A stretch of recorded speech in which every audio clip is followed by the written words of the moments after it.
to Idle Red Hands Weekly. I'm Jeremy. I'm Chris. And this week on the Weekly, Dungeon Scrawl is in beta, Tunnels and Trolls Bundle of Holding, 5e Diversity Errata, Paizo apologizes, and Origins Online canceled. So how's it going? Yeah, we started off by saying I dispute your claims of it is nice outside. nice and hot. Nice and warm. Yeah, because it is not. We're officially in Japanese summer, which means you need a change of shirt when you arrive at the office. Right. Yeah, so biking to work and stuff, you need a shower. Yeah. As someone who has to transport their kid to daycare and then the bicycle, it's not fun. The first thing that I saw, something that I really liked, a developer called Probable Train, I think it's a single user, has worked on a project called Dungeon Scrawl. And Dungeon Scrawl is a mapping tool. Mm-hmm. And it's a really versatile web-based mapping tool. I'm not sure what language he wrote it in. But you basically are just drawing primitive shapes. They're drawn on standard graph paper. Right. And you have different styles. So you can have that kind of old school hatching around the edges or do something really clean. And also kind of switch colors. So you can do like sci-fi. So you can do like, a gray grid with an orange border and things. So thematically it can be changed a lot. And you can also switch to an isometric mode. Ooh. So draw a map and then switch to isometric. So you can display it on a virtual tabletop without, you don't have any perspective. It's all that, right. So it makes it a lot easier to display everything that's going on. Maybe easier to kind of see distances and things without things having to get smaller. That's pretty cool. And I may have seen this and not realized it was called Dungeon Scroll. Because, I've seen something similar where it was just kind of like a short GIF or a video of, basically someone drawing rectangles on what looked like a grid. And then a couple clicks later, and hey, presto, it's got that OSR style hashing around it, and then switched up to what looked kind of like a big old brush and drew like a wavy line for a tunnel, and then here's a circle to make kind of like a cavern thing, and a couple clicks later, and it looks like a pretty decent map. Someone who really likes that style, that's pretty cool. Oh, yeah. Yeah, and it's got procedural generation for labyrinths and things. There's a lot of great stuff you can do, and you can export it as a PDF. Oh, nice.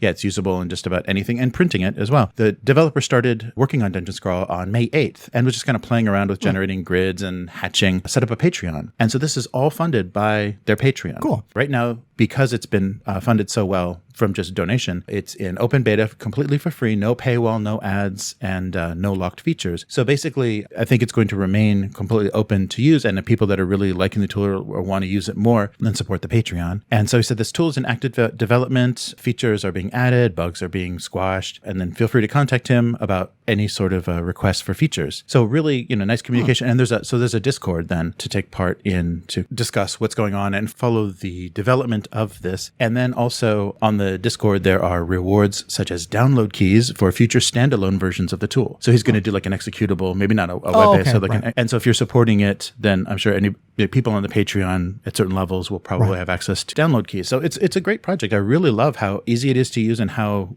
beautiful it is. And basically you make a map and you can just switch the style of the map. Oh, cool. Between, sci-fi or old school or very clean, very printable, very printer-friendly RPG maps. So it's nice stuff. So I'll put a link for that in the description, and you guys should definitely check that out. I think it's a really fun tool. And I know there's a lot of tools like this, but this was the most easy to use and easy to kind of get your head around, and had just about everything you would want to put together maps very quickly. And I could even see doing this on the fly. Like, just, you do the DM just mapping or a player just mapping as you're going along from description. Well, also if it has procedural generated stuff, does that mean you could kind of click a couple buttons and get kind of like a random dungeon? I haven't played around with it completely. The labyrinth operation lets you kind of designate an area as a maze or a labyrinth, and then it will give you something that actually has a path that does pathing, and you actually can get through it, but it is a maze. I don't know as far as completely just saying make a dungeon 12 rooms, boom. I'm not sure if it does that, but it may, and that could very well be something in the future that it could handle, because if it can do that labyrinth, it could definitely do that sort of thing.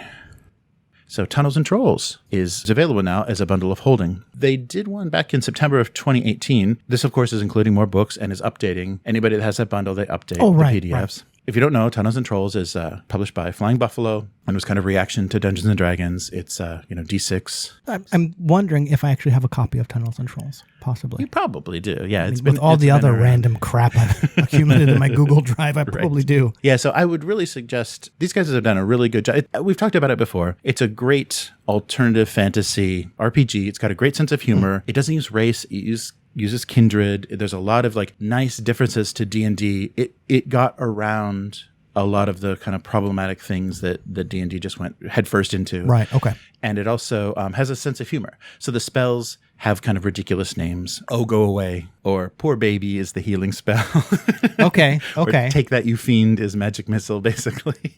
I could see that. It sounds like a game you have to be in the mood to play, which sounds weird because like I could see wanting a more serious game and then someone saying, I'm going to cast Oh, Poor Baby. And then you're kind of going, oh, really? Okay. But I mean, I guess that being said, if you did want a more serious game, you probably would not play Tunnels and Trolls, or you might find something else. Yeah. Right. And I think they do a nice job of giving you an alternative, of getting a simple rule set, because it basically uses ads. So you have combat ads, and you basically roll dice of everybody. So here's the attack, here's the counterattack. Okay. So everything is rolled in big groups, and you determine rounds of combat, just boom, boom, boom. So combat is really fast and really simple to resolve. Yeah, it's fun. So I would suggest definitely checking that out if you don't know. And they are very famous for, Tunnels and Trolls is famous for their solo adventures. Okay. So they're the first ones to really do that. I think it may have even been before like the fighting fantasy books and things. Really? Because they came out as a response to D&D and wanted people to be able to play this system, so they developed a lot of solo quests. And so there's a lot, you can play the system. So you basically you roll a character and then you take them through choose your own adventure, but you're doing all of the bookkeeping of the combat and everything. That's available until July 13th. And as you know, with bundles of holding, they get a little bit more expensive if you want everything as it goes on, because they kind of rate them based on how much people are paying. The price does go up. So the sooner the better. So that's Tunnels and Trolls, the latest bundle from Bundle of Holding. So and that includes things like from their Kickstarters and things that they've developed. And this is all the latest version of the deluxe rulebook. Ooh. Okay. So now we're getting into it. So now I'm gonna need your help on some of this. Wizards of the Coast has released 5e Diversity Errata. Okay. We talked about this a little bit before, and so my concern with going back into this old stuff that is old school and created with zero sensitivity, just this spirit of adventure, inspiration from old pulp and old fantasy, that it's going to get real granular. Like what the things that you're going to be adjusting are going to be so small. And how about we just move forward? We don't continue up, because every edition of D&D, of the world's greatest role-playing game, wants to include these famous adventures, the Tomb of Annihilation, the Temple of Elemental Evil. So they update these things, but they keep a lot of the original problematic stuff until now. And so now we're releasing Errata. I'm expecting then that you will become very involved in Dungeons & Dragons 5e, because I'm sure they're doing all of this. That's the biggest problem I have is, so if a gamer like you is not going to be interested in this, who are they necessarily doing this for? I'm thinking, because I'm trying to formulate my answer. Yes. And I'm struggling to articulate just because someone like me who cares about that kind of thing will probably still not play the game doesn't mean they shouldn't fix these things moving forward. Yeah, and I think moving forward, that makes sense. But basically, these old modules are going to look like redacted, classified documents. You know, they're just going to. I mean, that would be fun to take the old printed books, because this is errata done in the PDFs. So everything digitally will be available with these corrections. The old printed stuff is still the old printed stuff, and you just need to marker out. Okay. This isn't something I've looked into. I'm going to have to go hunt this down to see what exactly is changing. Oh, I got some examples. Okay. Yeah. I would love to hear the examples, because from what I'm hearing in discussions that I've seen happening on Twitter, which is basically the only place I live, there's a lot of problematic stuff in D&D regarding kind of like alignment, sort of the monolithic races, especially certain ones being evil, like the language used to describe those evil races, which is similar to language used to describe real world cultures, often in a negative light. And lastly, the big one of sort of colonialism and these adventurers basically going to other people's lands, killing those people and taking their stuff. With those kind of like big issues, I don't feel like Errata can fix that. So, I mean, what are you going to... I don't know what they're doing. Are they simply replacing the word race with culture or kindred or something like that? They haven't gone that far yet, yeah. So this is just going back into previously published adventures. And so when they're available on D&D Beyond or whatever their digital platform is, they're going to have corrections. So here's an example of some of the corrections. Curse of Strahd, of course, is... a vampire, right? We get. So, of course, this is the appearance of the Vistani. So the Vistani is kind of their analog for gypsies. Or Romani. The Romani, right. So, gypsies being the derogative, a derogative term for the Romani. And so they're changing things and getting rid of implications such as uncivilized or drinking heartily or can seem lazy and irresponsible to outsiders. So trying to change a stereotypical depiction of the Vistani. Like I was talking about before when we were, that was the magic cards. Yeah, Wizards of the Coast again, magic cards. So it's like, I understand that in terms of European sensitivities, in North America, I have no understanding of culturally the discrimination that, Romani face or how that actually works culturally. So we're going to have to incorporate every possible kind of social conflict and class structure problem into the sensitivity of D&D. Well, here's a question. And I'm thinking of Vampire, the Requiem stuff. And what I'm thinking about it is and I forget the word for it, each clan had a little sidebar that said how we see the other clans.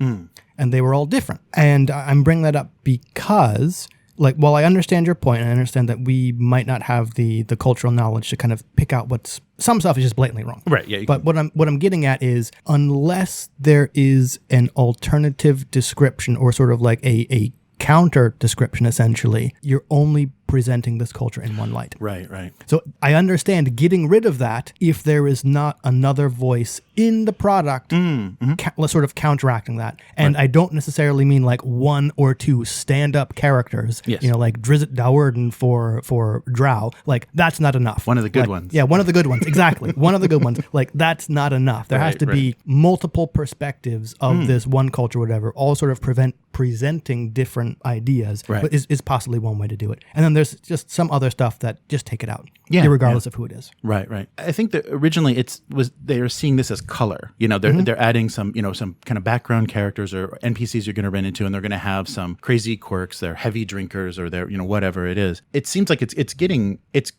granular. It's getting very down. So dusk elves are no longer so drunk. So there's a situation where there's some two guards. Okay. And one of the guards is so drunk that he has disadvantage. Okay. So instead, they're going to change that to older and more fearful than his younger brother. So they're going to take the alcohol implication out. So he has disadvantage because he's old, fearful. Older. Fearful. Okay, I heard older. So his older brother is fearful. So they're no longer going to describe anything as sober or intoxicated. Right. Well, I guess not knowing all that much about D&D lore, hating that word lore in the context of TTRPGs, are dusk elves presented as being prone to alcoholism? Because if so, then I kind of understand taking that out. Right. If not, then I understand it less, unless for some weird reason you want to try and sanitize D&D of alcohol, which I'm not saying is what they're doing, but if that is what they're doing, it seems odd, since the base assumption of D&D is kill people and take their stuff. Right. And drink so you don't think about it. I don't really know how you can sanitize that. Yeah. So, and that was something that anime, when it was localized for America, they took out all alcohol references and things. See, when I was growing up, it wasn't onigiri. It was the Pokemon characters were eating donuts. And it made no sense why you had these weird white triangular donuts with a square of seaweed at the bottom. Yeah. Nice. Esmeralda, an NPC with a lower leg prosthesis, having it replaced after a werewolf bite, no longer takes care to hide it from view, to not imply that she's ashamed of it. Funny you brought this up. I ran into something similar just today. Because I've been, I guess, a bit of a tangent. I've been working on cyberpunk, kind of simple cyberpunk stuff. And I think I brought it up on the podcast before, this kind of joke about cis-sexual, heterosexual white guy seems to be the default assumption for cyberpunk. Right. And so my game was, you can be anything except that. Oh, right. And I've kind of been working out ways to do that and realized it was kind of mechanical, and I was trying to use mechanics to fix something that was a player issue rather than an actual game issue. Someone today brought up, okay, well, if you are highlighting that the protagonists of this cyberpunk game are marginalized identities, do you think you should include abled and disabled as something for the player to consider? And I said, that's a great point. I hadn't considered it, and I absolutely should do it.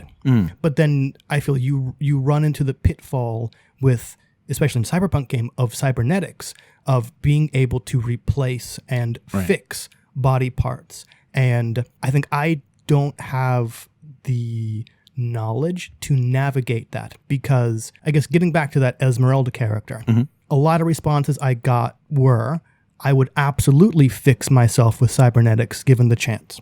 But I'm also still disabled. I'm not sure how to present that without making people who fix themselves with cybernetics kind of be the default, and then people who don't be left as broken. Right. So I think what Wizards was doing there is hiding the prosthetic means you're ashamed of it, and kind of unintentionally says people who also have prosthetics should probably be ashamed of it as well. So now it's just like, no, this is who I am. Right. I have a prosthetic. I'm not going to say draw attention to it, but I'm certainly not going to try and hide it, because that implies something shameful.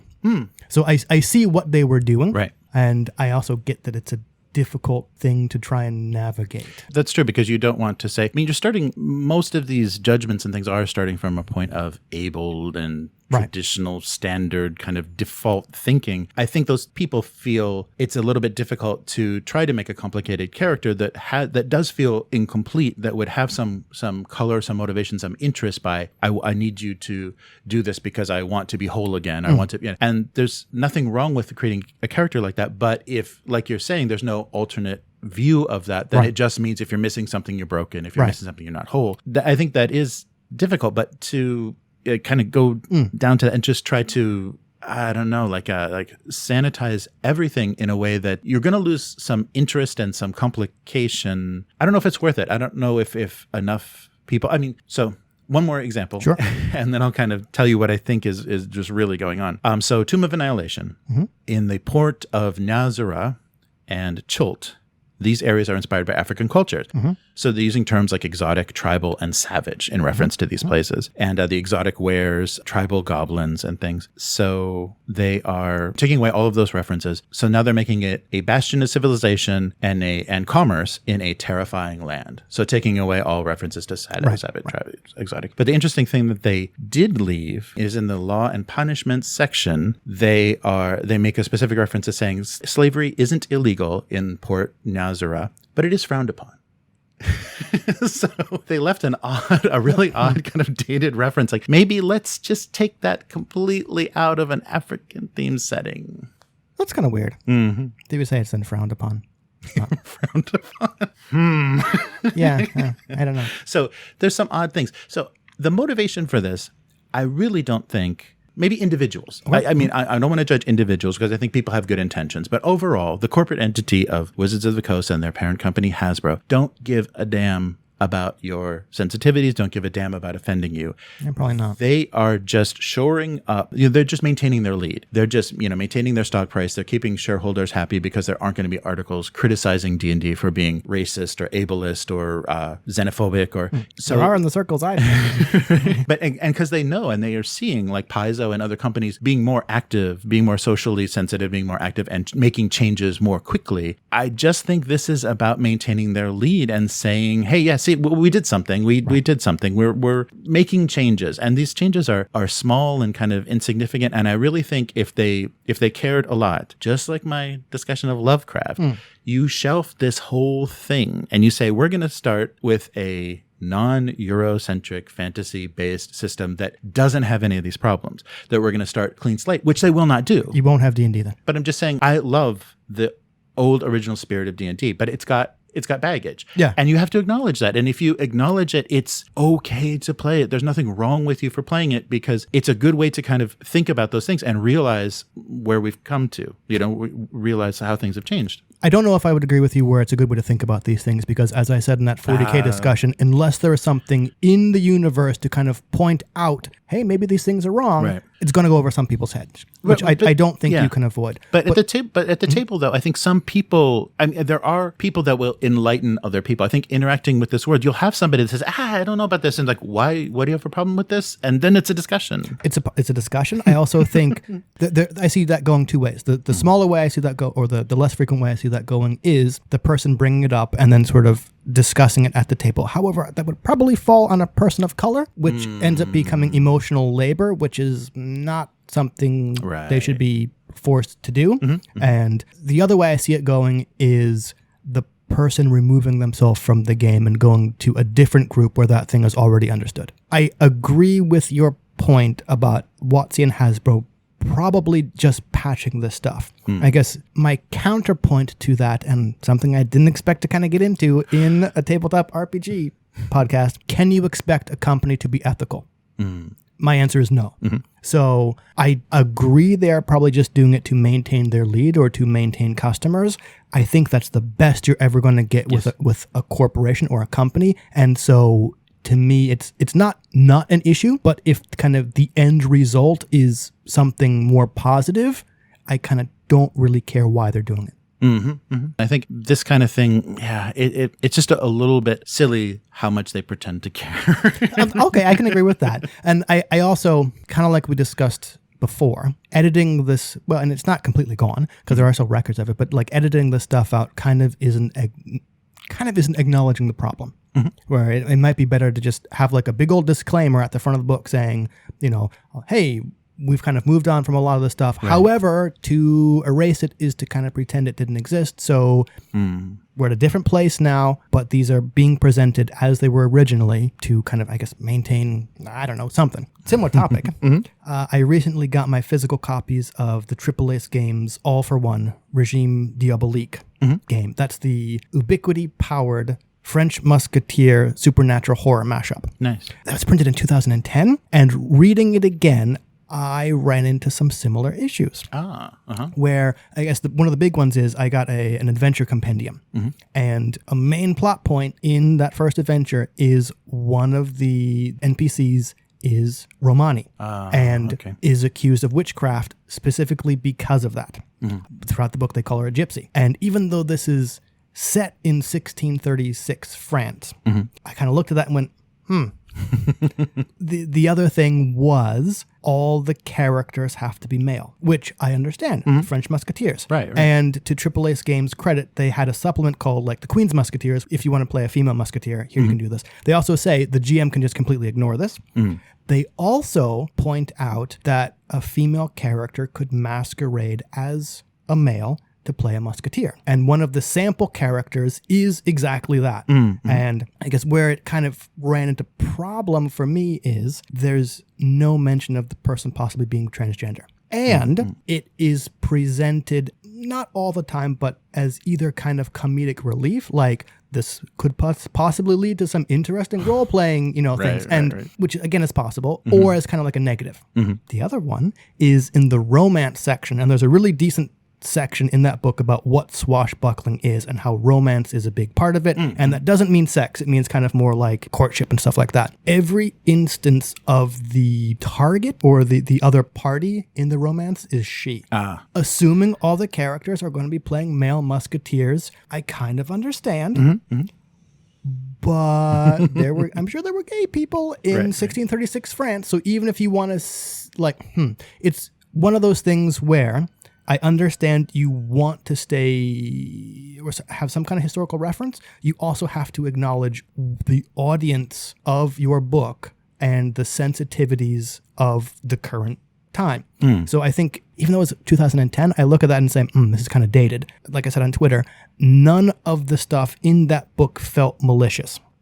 It just felt like you didn't think about this because you didn't have to. And that kind of came out wrong. But like, given the people who wrote it, they probably didn't think about that kind of thing. And it comes across as an oversight rather than as, I guess, mean-spirited or something like that. Right. But getting back to the D&D thing, this is why you hire sensitivity readers. This is why you hire people who have the knowledge and experience to say, here's why you shouldn't say this, or here's what you want to say instead, or have you thought about this kind of thing? And that also is what gives its authenticity. And another thing that I think the bigger game companies are missing is their published adventures aren't like these holy texts.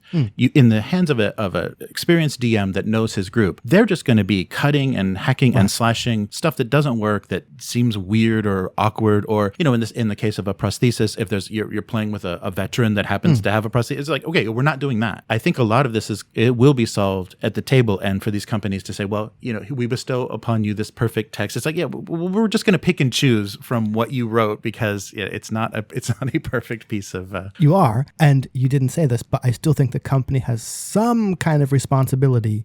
I guess I'm not a software person, but it kind of seems like the companies often say, patch this yourself, which is kind of not good enough. Yeah, that's true. And especially if, the prices you're paying for these books, you want them to be a complete, polished, like well-realized. So basically, like, I paid $50 for a hardback book that might as well have blank pages in it. I mean, to be extreme. Yeah. It's funny you said that, because that actually made me think of what the ultimate version of this is. Like, well, when we're in, like, 10th, 12th edition of D&D, they basically are going to just be there'll be a book with a big dragon ampersand on the front, and they're just going to hand it to you and open up. It's going to be totally blank. There's like, you decide your world, you decide your system, you decide your adventures, because we have no idea. Now, the world's greatest role-playing game can already be anything you want. Yeah. Right. Sorry. Yeah. So I don't know. It's difficult. And I think some of these classic adventures, people will homebrew, kind of port them to newer editions if they want them. Archive them, just let them go. This was a popular adventure in 2E. This was a popular adventure in 3E. Just let it go and start fresh. If you're not going to if you're just going to be patching the game system and the lore and the history of D&D, then just start fresh and do new adventures that are not going to run into those things. Yeah. But that would require hiring more people and paying them rather than just updating old material. Right. Just giving it to an editor and say, here, change this. Yeah. So I was praising Paizo. They just apologized. Oh, yeah. Because their police-themed adventure path has some people during this time a bit upset. It's a bit bad timing, I think, on their part. But The Adventures of Edgewatch is an upcoming adventure path for Paizo in which the players take the roles of police. And Paizo... City Watch. Yeah, right. And Paizo has posted an apology for the themes in this adventure path, even though it is not yet published. It was just announced. So I think they're going to back off of this. And this thing may not reach publication during this time. They might not. The thing I read... I think I read the apology, but the thing I also read said something along the lines of, we can't delay or push this back. Like it would financially, it would hurt us too much to delay or push this product back. And I think what they did say they would do is put options in the front of the book for playing it as not cops, which kind of seems like a patch. Right. Where, like, what are you going to do? Go through with a marker and cross out every time it says City Watch, City Watch, City Watch. Right. So I also, I guess, am I glad they apologized? I don't know. It's something they had to do. And I understand this probably didn't have malicious intent, just really bad timing and knowing how long it takes to produce these things. Yeah. I mean, I don't know the internal workings of Paizo, but I also kind of tend to believe them when they say it would hurt far too much to not release this now. But still. But I think that shows that how they're a little bit more agile, they're a little bit more receptive, and a little bit more, they communicate with their community, I think, a little bit better than Wizards. Do you think that's because they're smaller than Wizards? Yeah, and I think they have to. Yeah, and I think that's how they made their bread and butter, is based on, hey, you don't like 4E, do you? So let's, let us know. One more thing that happened is Origins Online is canceled. Oh, okay. So Origins was canceled because of, the pandemic. Now Origins Online is canceled. And so Origins is run by GAMA, which is the Game Manufacturers Association of America. And some people have, I think, a pretty big problem with this organization. Okay. I think it has a lot to do with diversity. I think that because it's a board, it's like they have a board of directors or whatever. Presiding board of directors. And it's kind of all one color. Right. Yeah. And so when they announced Origins Online and set up the online panels, and people were going to be exhibiting and buying tickets for this virtual convention, somebody called them out about their lack of Black Lives Matter support. They've made no statement. They said nothing. And so creators of color started to drop out, started to protest. And then people supporting them started to protest as well. So it just kind of snowballed, and they realized, okay, whoa, we've got a problem here. Right. Obviously, people have a problem. Board game creators obviously do have a problem with this organization and how it's run. So quickly they rushed out a statement saying, the Game Manufacturers Association of America believes Black Lives Matter. We unequivocally condemn racism and violence against people of color. So a big statement to kind of catch up on something that they didn't do, and people were kind of holding them accountable for. The thing that they said is, anybody that wants to donate the money they've paid for their virtual badges or things that are now not, instead of crediting, we will donate them and then match them to advocacy groups and to support. And a lot of people were, kind of upset about that's kind of a half step, or they would rather get the money themselves and donate it themselves instead of it going through this organization, which they don't believe is being very honest about that. I thought that was interesting interesting. This hasn't really come up before. And I think the timing of this, so this convention already being crippled and losing money because they can't physically hold it, is trying to compensate and also help the people, promoting their the companies promoting their products by doing a virtual style. And then it completely collapsed. Gen Con's still on though, right? Gen Con's gone, and there's a virtual Gen Con, I think, is still, Gen Con online is still happening, but you never know. You never know. I think any panel there probably going to be all one color too. It's difficult, but it's, in these times, it's interesting to see where this stuff manifests, and we're going to continue to see this. And certain industries and hobbies, I think, are a little bit more susceptible because they need to respond to their audiences, more. And so gaming, tabletop is one of those. So where can people find you? On Twitter, as always. That's Hivemind, HYVEMYND. Synthwave and Vaporwave color schemes for that cyberpunk RPG. Nice. How about you? And I do a single panel gag cartoon. So I live stream that every week, Monday evening, North American time. You can find that at abusecartoons.com. It's live stream on both Twitch and YouTube. Follow the cartoon on Twitter at abusecartoons. If you'd like to get a hold of Idle Red Hands, please visit idleredhands.com. The podcast and posts of all of our videos are available there. You can follow the podcast on Twitter at Idle Red Hands. And if you'd like to get involved, please visit patreon.com/idleredhands. So one last thing I wanted to bring up. We recently did a podcast episode about how to play Star Wars. We're talking about the different systems that we've all had experience with and kind of what makes the best experience and what is a Star Wars game, like what things have to be in there and what things you don't need to be able to do, or that kind of go outside of what feels like Star Wars. Something came up that made me think a lot about kind of what went wrong with the newer movies and why Mad Max Fury Road felt so satisfying. The funny thing is, this was a quote, a Joseph Campbell quote that was read by George Miller at a sort of press conference or at some sort of meeting that really talks about that monomyth, that thing, that satisfying thing that resonates across cultures that people enjoy in movies. And I think that sort of thing is missing from recent Star Wars. And as far as, everything that's being piled into the lore, and also why people enjoyed The Mandalorian and it felt more satisfying, is because it gets closer to those sort of hero with 1,000 faces, things that Joseph Campbell talked about and have inspired George Lucas and a lot of other people. So George Miller read this quote. I think this is an interesting quote when you're thinking about what a hero is and what they need to be doing within a narrative. And so let me read this. We have not even to risk the adventure alone, for the heroes of all time have gone before us. The labyrinth is thoroughly known. We have only to follow the thread of the hero path. And where we had thought to find an abomination, we shall find a god. And where we had thought to slay another, we shall slay ourselves. Where we had thought to travel outwards, we shall come to the center of our own existence. And where we had thought to be alone, we shall be with all the world. So that's it for this week. We'll be back next week. Later, mortals. Bye.